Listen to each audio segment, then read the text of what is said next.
بلغ العلا بکمالہ کشف الدجی بجمالہ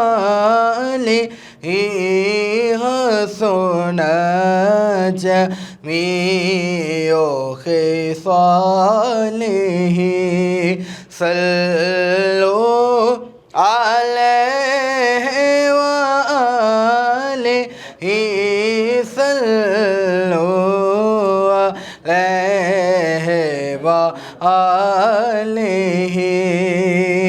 جسے چاہا در پہ بلا لیا جسے چاہا اپنا بنا لیا جسے چاہا اپنا بنا لیا یہ بڑے کرم کے ہیں فیصلے اور یہ بڑے نصیب کی بات ہے صلوا علیہ وآلہ صلوا علیہ وآلہ صلوا علیہ وآلہ بڑے کریم بڑے دل نوازے ہیں آقا جو گر پڑوں تو حضور آپ ہی اٹھاتے ہیں غم و خوار کسی سمت سے نہیں چلتا وہ اپنے دامن رحمت میں جب چھپاتے ہیں وہ اپنے دامن رحمت میں جب چھپاتے ہیں اور نبی کے عشق سے جو دل کو جگمگاتے ہیں وہ خوش نصیب مدینے بلائے جاتے ہیں تو جسے چاہا در پہ بلا لیا جسے چاہا اپنا بنا لیا یہ بڑے کرم کے ہیں فیصلے اور یہ بڑے نصیب کی بات ہے صلوا علیہ وآلہ نحمدہ ونصلی وسلم علی رسولہ الکریم اما بعد فاعوذ باللہ من الشیطان الرجیم بسم اللہ الرحمن الرحیم الصلاۃ والسلام علیکہ یا سیدی یا رسول اللہ وعلی آلک واصحابک یا نور اللہ۔ تمام ہی دیکھنے والے ناظرین کو ایک مرتبہ پھر رمضان المبارک کی مبارک ساعتوں میں اپنی ٹرانسمیشن نور رمضان میں خوش آمدید کہیں گے، اور تمام ہی دیکھنے والے ناظرین کو آپ کے میزبان بابر مغل کی جانب سے السلام علیکم ورحمۃ اللہ وبرکاتہ۔ امید کرتا ہوں کہ آج کا روزہ آپ کا خیر و عافیت سے گزر رہا ہوگا اور افطاری کی آپ لوگ تیاری کر رہے ہوں گے۔ جیسا کہ ناظرین محترم روزانہ آپ ہمارا پروگرام دیکھ رہے ہیں جس میں بہت ہی خوبصورت انداز میں علمی گفتگو اور معروف ثنا خواہ حضرات اپنی عقیدتیں پیش فرما رہے ہیں۔ آج بھی اسی طریقے سے ہمارے پروگرام میں تشریف فرما ہیں عالم اسلام کے مشہور و معروف عالم دین حضرت علامہ مولانا در محمد نقشبندی صاحب۔ السلام علیکم۔ وعلیکم السلام ورحمۃ اللہ وبرکاتہ۔ علامہ صاحب کیسے ہیں؟ کرم مالک آپ سنائیں خیریت؟ علامہ صاحب روزے کیسے گزر رہے ہیں؟ الحمدللہ بہت اچھے۔ جیسا کہ ناظرین محترم آپ روزانہ ہمارے پروگرام کا ایک موضوع ہوتا ہے، آج کے جو ہمارا پروگرام ہے اس کا موضوع ہے تراویح۔ رمضان المبارک کی بابرکت لمحات میں تراویح ایک ایسا جز ہے جو ہر روز نماز عشاء کے بعد 20 رکعت پڑھی جاتی ہیں۔ اسی سلسلے میں آج علامہ صاحب تشریف فرمائے ہیں، اسی حوالے سے گفتگو کریں گے۔ علامہ صاحب تراویح کی فضیلت کیا ہے؟ بسم اللہ الرحمن الرحیم۔ حدیث مبارکہ میں آتا ہے سرور دو عالم صلی اللہ تعالیٰ علیہ وسلم نے ارشاد فرمایا کہ من صام رمضان ایمانا و احتسابا فقد غفر له ما تقدم من ذنبه، کہ جو شخص رمضان المبارک میں ثواب کی نیت سے ایمان کی حالت میں روزہ رکھتا ہے تو یہ روزہ اس کے لیے مغفرت کا ذریعہ ہے۔ اور آگے فرمایا کہ من قام رمضان ایمانا و احتسابا فقد غفر له ما تقدم من ذنبه، کہ جو شخص رمضان المبارک راتوں میں ثواب کی نیت سے ایمان کی حالت میں قیام کرتا ہے تو یہ قیام اس کے لیے بھی مغفرت کا ذریعہ ہے، یعنی اللہ تعالیٰ اس قیام کے صدقے سے اس کے صغیرہ گناہوں سے درگزر فرما لیتا ہے۔ اور ویسے بھی آپ نے سنا ہوگا، پڑھا ہوگا کہ رمضان المبارک میں جو ثواب ہے وہ کئی گنا بڑھ کر ہے، جیسے کہ حدیث مبارکہ میں آتا ہے کہ عام دنوں میں جب آپ ایک نفل پڑھتے تو ایک نفل ہے، اور جب آپ رمضان المبارک میں وہ ایک نفل ادا کر لیتے ہیں تو وہ فرض کے برابر ہے، اور جب رمضان المبارک میں آپ ایک فرض ادا کرتے ہیں تو وہ 70 فرضوں کے برابر ہے۔ تو یقیناً اس بابرکت مہینے میں جو بھی عبادت ہے اس کو دگنا ثواب ہے۔ تو تراویح کی نماز یقیناً جو لوگ پڑھتے ہیں، جیسے کہ حدیث میں آیا ہے کہ ان کے لیے مغفرت کا ذریعہ ہے، تو اس کی بڑی ثواب ہے اور بہت ہی زیادہ اس کے ثواب ہے۔ تو یقیناً جو لوگ اس کا اہتمام کرتے ہیں وہ خوش قسمت ہے، اور جو لوگ اس سے محروم ہیں انہیں اس پر ذرا غور کرنی چاہیے کہ حضور صلی اللہ تعالیٰ علیہ وسلم نے ارشاد فرمایا نا کہ من قام رمضان ایمانا و احتسابا، تو گویا کہ وہ اس مغفرت سے اور اس ذریعے سے جو ہے وہ محروم ہو رہے ہیں۔ اور ایک اور حدیث مبارکہ میں آپ کے سامنے عرض کروں کہ حدیث مبارکہ میں آتا ہے کہ ایک مرتبہ حضور سرور دو عالم صلی اللہ تعالیٰ علیہ وسلم جب ممبر پر تشریف لائے تو آپ نے خلاف معمول 3 مرتبہ آمین فرمایا۔ تو صحابہ نے عرض کی یا رسول اللہ صلی اللہ تعالیٰ علیہ وسلم، کیا ماجرا ہے کہ آج آپ خلاف معمول جب ممبر پر تشریف لائے تو آپ نے 3 مرتبہ آمین فرمایا، اس کی وجہ کیا ہے؟ تو حضور سرور دو عالم صلی اللہ تعالیٰ علیہ وسلم نے ارشاد فرمایا کہ جس وقت میں ممبر پر آیا ہوں، پہلی سیڑھی پر جیسے ہی میں نے قدم رکھا تو جبرائیل امین میرے پاس آئے اور عرض کرنے لگے یا رسول اللہ صلی اللہ تعالیٰ علیہ وسلم، ہلاک ہو جائے وہ شخص کہ جس نے رمضان مبارک کے مہینے کو پایا اور اپنے لیے نجات کا ذریعہ نہیں بنایا۔ اور پھر جیسے ہی دوسری سیڑھی پر میں نے قدم رکھا تو جبرائیل امین میرے پاس آیا اور عرض کرنے لگے یا رسول اللہ، ہلاک ہو جائے وہ شخص کہ جس نے والدین میں سے دونوں کو یا کسی ایک کو پایا اور اپنے لیے ان کو ذریعہ نجات نہیں بنایا۔ اور جیسے ہی میں نے تیسری سیڑھی پر قدم رکھا تو پھر جبرائیل امین نے آ کر عرض کی کہ یا رسول اللہ صلی اللہ تعالیٰ علیہ وسلم، ہلاک ہو جائے، برباد ہو جائے وہ شخص کہ جس کے سامنے آپ کا ذکر ہو اور وہ آپ پر درود پاک نہیں پڑے۔ تو میں نے اس پر بھی کہا آمین۔ تو اس حدیث کو جب ہم دیکھتے ہیں تو یقیناً اس میں فرمایا کہ جو شخص رمضان المبارک کے مہینے کو حاصل کر لے اور اپنے لیے اسے ذریعہ نجات نہ بنائے، اور اس حدیث میں جیسے میں نے ابھی آپ کے سامنے بیان کیا، فرمایا کہ من قام رمضان ایمانا و احتسابا فقد غفر له ما تقدم من ذنبه، کہ جو شخص رمضان المبارک میں ثواب کی نیت سے ایمان کی حالت میں قیام کرتا ہے تو یہ قیام اس کے لیے ذریعہ نجات ہے۔ تو یقیناً یہ تراویح کی نماز جو ہے وہ ہمارے لیے ذریعہ نجات ہے۔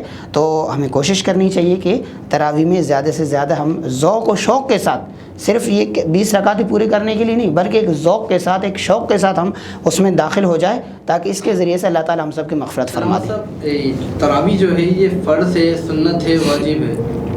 تراویح جو ہے وہ مرد و عورت بالاتفاق سنت مؤکدہ ہے، دونوں پر، مرد پر بھی ہے عورت پر بھی ہے، سنت مؤکدہ ہے۔ اور عقائد عالم صلی اللہ تعالیٰ علیہ وسلم نے اپنے زمانے میں بھی تراویح کی نماز ادا فرمائی، اور پھر آپ نے اس ڈر سے اسے ترک فرمایا کہ امت پر فرض نہ ہو۔ پھر حضرت عمر فاروق رضی اللہ تعالیٰ عنہ نے اپنے زمانے میں دور خلافت میں آپ ایک روز جب مسجد میں تشریف لائے، آپ نے دیکھا کہ لوگ مختلف مسجد کے کونوں میں کھڑے ہو کر نماز تراویح ادا کر رہے ہیں، کہیں 2 ساتھی ہیں، کہیں 3 ہیں، کہیں کوئی اکیلا نماز پڑھ رہے تراویح کی نماز۔ تو حضرت عمر فاروق رضی اللہ تعالیٰ عنہ نے یہ فیصلہ فرمایا کہ کیوں نہ میں تمام لوگوں کو ایک ساتھ جمع کر لوں اور ایک امام کے پیچھے پھر یہ لوگ نماز تراویح ادا کر لیں۔ پھر اس کے لیے آپ نے امام منتخب فرمایا حضرت ابی بن کعب رضی اللہ تعالیٰ عنہ کو، جو مشہور صحابی ہے اور بہت خوبصورت قرآن پڑھنے والے تھے۔ تو آپ نے حضرت ابی بن کعب کو منتخب فرمایا امام، اور تمام لوگوں کو جمع فرمایا اور حکم ارشاد فرمایا کہ کل سے اب تمام لوگوں نے انہی کے پیچھے نماز تراویح ادا کرنی ہے۔ پھر دوسرے دن جب آپ تشریف لائے، آپ نے دیکھا کہ سارے صحابہ، تمام لوگ جو ہے وہ حضرت ابی بن کعب رضی اللہ تعالیٰ عنہ کے پیچھے نماز تراویح ادا فرما رہے ہیں۔ تو آپ نے دیکھ کر فرمایا واہ کتنا ہی خوبصورت بدعت ہے، کتنا ہی اچھا بدعت ہے۔ تو اب قیامت تک جتنے بھی لوگ نماز تراویح ادا کر رہے ہیں تو وہ تو اس کا ثواب حاصل کر رہے، تو اس کے ثواب کے ساتھ ساتھ حضرت عمر فاروق رضی اللہ تعالیٰ عنہ کو بھی اس کا ثواب مل رہا ہے۔ سلام صاحب، تراویح عورتیں گھر میں پڑھ سکتی ہیں یا مساجد میں پڑھ سکتی ہیں؟ ہاں، یہ بہت اہم سوال ہے، اور یقیناً ناظرین چاہتے بھی ہوں گے کہ اس سوال کا جواب ہمیں مل جائے، مگر اس پہ ایک محتاط قول جو ہے میں اسے بیان کرنے کی کوشش کروں گا۔ علماء کی مختلف آراء ہے۔ بعض علماء فرماتے ہیں کہ مساجد میں خواتین جا کر تراویح پڑھ سکتی ہے، اور بعض علماء کا موقف یہ ہے کہ نہیں جا سکتی ہے۔ تو بہرحال جہاں پردے کا اہتمام ہو اور پردے کے ساتھ خواتین جا سکتی ہے تو انہیں یہی حکم ہے کہ وہ جا کر مساجد میں نماز پڑھ لیں، اور جہاں پر پردے وغیرہ کا انتظام نہ ہو اور صحیح طریقے سے انتظام نہیں ہو پاتے ہو تو پھر اس میں بہتر یہی ہے کہ وہ اپنے گھروں میں پڑھ لیں، نماز پڑھ لیتی ہے۔ یعنی کہ دونوں نے پڑھنی ہے، مرد اور دونوں پر نماز تراویح جو ہے وہ سنت موقدہ ہے، دونوں پر ہے۔ اگر خواتین کے لیے انتظام ہے، اگر نہیں تو گھر میں انتظام کر سکتے تو گھر میں انتظام کر لے، ٹھیک ہے، گھر میں جماعت کے ساتھ انتظام ہو سکتی ہے تو جماعت کے ساتھ انتظام کر لے، نہیں تو پھر وہ تنہا پڑھ لیں گی۔ اچھا علامہ صاحب، دیکھا گیا ہے کہ 6 روزہ تراویح، 10 روزہ تراویح، 12 روزہ تراویح، تو علامہ صاحب یہ صرف یہاں تک رہ گئے یا پورے رمضان تراویح پڑھنی ہے؟ دیکھیں تراویح جو ہے پورے رمضان میں ہے، چاند رات سے لے کر چاند رات تک، آخری چاند رات میں تو نہیں ہے، یعنی چاند رات تک ہی ہے، ٹھیک ہے۔ تو تراویح جو ہے وہ مکمل ہے، اور مکمل تراویح میں جو ہے ایک مرتبہ قرآن پاک سننا یہ سنت ہے، ٹھیک ہے۔ اب یہ ہے کہ کہیں جو ہے وہ 3 روزہ ہے، کہیں 6 روزہ ہے، کہیں 15 روزہ ہے، کہیں کتنا روزہ ہے، تو وہ لوگ اس وجہ سے کر رہے ہیں کہ چلو وہ جو قرآن کو سننے کا جو ثواب ہے نا، ایک مرتبہ ہم قرآن پاک تراویح میں سن لیتے ہیں، پھر اس کے بعد کاروبار کی وجہ سے ہم اپنے کاروبار میں مشغول رہیں گے اور قرآن کو پھر سن نہیں سکیں گے۔ البتہ وہ لوگ پھر نمازی، ہم یہی امید رکھتے ہیں کہ وہ لوگ نماز تراویح پڑھتے ہوں گے، ایسے نہیں کہ نماز تراویح چھوڑ کر کاروبار میں گئے ہو، مگر ظاہر ہے وہ مصروفیات اس وجہ سے پھر وہ نماز تراویح کو کہیں مؤخر کر لیتے ہیں یا کہیں جو ہے اس کو مختصر کر کے پھر وہ اپنے کاروبار کی طرف چلے جاتے ہیں۔ مگر میں یہاں پر ناظرین کے سامنے یہ بھی عرض کرتا چلوں کہ دیکھیں 3 روزہ آپ نماز تراویح پڑھ رہے ہیں یا 6 روزے پڑھ رہے ہیں، مگر قرآن کو احتیاطاً پڑھنا یہ ضروری ہے، صحیح، ٹھیک ہے۔ ہم کاروبار کرتے ہیں، پورے ماہ ہم کاروبار کر لیں، کاروبار سے منع نہیں ہے، مگر کم از کم 1 مہینہ ہم یہ بھی تو خاص کر لیں کہ ہم اللہ کے کلام کو سنیں، اور اللہ تعالیٰ نے ارشاد فرمایا کہ وَرَتِّلِ الْقُرْآنَ تَرْتِيلًا، کو قرآن کو خوب ٹھہر ٹھہر کر پڑھا جائے، ترتیل کے ساتھ پڑھا جائے۔ تو یقیناً جہاں 6 روزہ ہے، 3 روزہ ہے، وہاں تو پھر ترتیل کا کون خیال رکھے گا، اور ظاہر سی بات ہے اس میں 15 10 سپارہ پڑھنے ہوتے ہیں تو بہت مشکل ہے۔ تو اس لیے کوشش کریں ہم کہ یہ مہینہ کم از کم 1 سے 2 گھنٹہ ہم نکال کر ایک ایسے قاری کے پیچھے، ایک ایسے امام کے پیچھے نماز تراویح ادا کر لے کہ جہاں کم از کم ہم قرآن کو سکون کے ساتھ سن لیں اور اطمینان کے ساتھ ہم قرآن کو سن کر نور قرآن سے اپنے آپ کو منور کر سکے، اور قرآن کی جو رحمتیں ہیں، جو قرآن کی برکتیں ہیں، ہم انہیں حاصل کر سکے۔ یقیناً اللہ کی رحمتوں کا نزول ہے اور یہ ماہ رمضان المبارک ہے، تو اس میں اگر ہم قرآن کو سنیں گے اور دل لگی سے سنیں گے، اور کم از کم یہ 1 مہینہ ہے، اس میں ہم یہ غور کریں کہ اللہ تعالیٰ قرآن مجید میں ہم سے کیا فرما رہا ہے۔ پورے سال میں ہم مصروف رہتے ہیں اور یہ 1 مہینہ اس میں بھی ہم مصروف رہے، تو پھر ہمیں کیا پتہ چلے گا کہ ہمارے پاس جو ہے نا قرآن میں کیا ہے۔ تو ہمیں غور کرنے کی ضرورت ہے کہ ہم میں سے کتنے لوگ ہیں جو قرآن کو سمجھنے کی کوشش کرتے ہیں، اور کتنے لوگ ہیں جو قرآن کو خود پڑھ سکتے ہیں۔ اگر ہم قرآن کو نہیں پڑھ سکتے ہیں تو اس پر بھی ہمیں غور کرنے کی ضرورت ہے، اور اگر ہم قرآن کو نہیں سمجھ سکتے، جہاں درس قرآن وغیرہ کا اہتمام ہے، تو ناظرین کو چاہیے کہ وہاں پر بیٹھ کر کم از کم سن لے کہ اللہ تعالیٰ نے قرآن مجید میں ہمیں کیا حکم ارشاد فرمایا ہے اور ہمیں کس طریقے سے اپنی زندگی کو بسر کرنی چاہیے۔ دیکھیں آج جو ہے ہر بندہ پریشان ہے، ہر بندہ پریشان ہے، اور پریشانی کی وجوہات بھی سب کے سامنے ہے، اور اس کی مین وجہ یہی ہے کہ ہم نے اپنے قرآن کو اور احکامات الہی کو ہم نے چھوڑ دیا ہے۔ تو آج اس پر ہمیں غور کرنے کی ضرورت ہے۔ سبحان اللہ، سبحان اللہ۔ ناظرین کرام، ہماری گفتگو کا سلسلہ علامہ صاحب کے ساتھ جاری و ساری ہے۔ ناظرین کرام، یہاں پر وقت ہوا ہے ایک چھوٹے سے بریک کا، انشاءاللہ حاضر ہوتے ہیں بریک کے بعد۔